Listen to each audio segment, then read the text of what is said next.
At ituloy na nga natin tong naudlot ko na project ng huling video. Bali nagkapit-kapit ako dito ng mga retasong 1/4 na plywood para ma-convert siya into a 3/4 na plywood. Bigla ako kasing naisipan na gumawa ng isang table saw sled.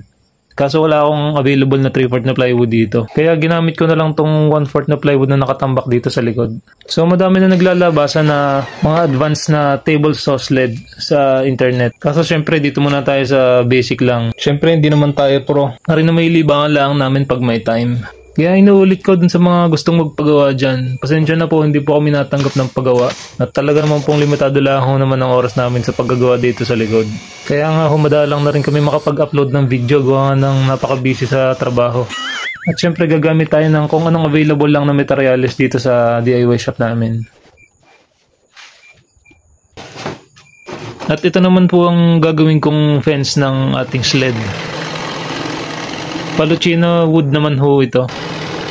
Bale, binutasan ko itong ilalagay ko sa bandang harap ng sled para suksukan ng kamay. Pinasadaan ko na din to ng palm router para hindi siya matalas sa kamay.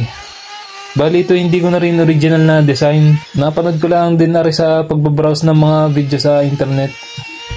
Sa totoo lang madami na ako napanood nitong paggagawa ng DIY table saw sled. Di ito na lang ginaya ko yung para sa akin magiging komportable ako sa paggamit. Yung fence sa may bandang likod ay finix ko na at iginlo. At ito naman sa may bandang harap kung saan may butas. Naglagay lang ako ng 2 temporaring screw para pwede ko pa siyang may adjust kung sakaling hindi nakaskwala yung pagkat ng table saw.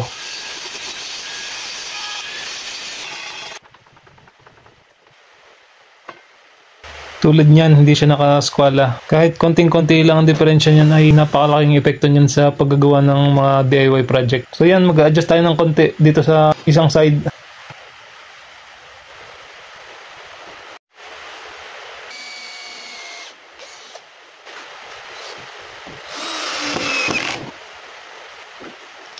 At syempre, testingin natin kung nakaskwala na yung cut niya.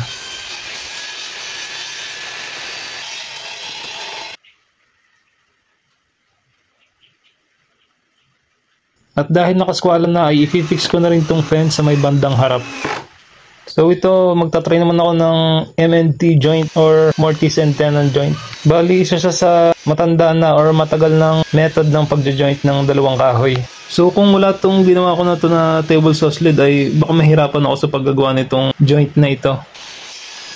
So ang laking bagay kahit simple lang itong ginawa kong table saw sled na ito.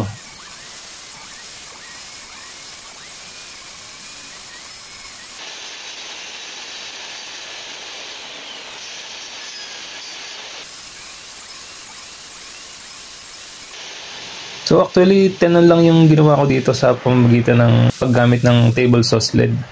Yung mortise kasi yung butas, tapos yung tenon yung isusuksok. Ayon sa aking pagkakasaliksik kay Google. So yan, try natin. At ito talagang satisfying dito eh. Una pa lang yan, syempre magpapractice pa tayo ng madami.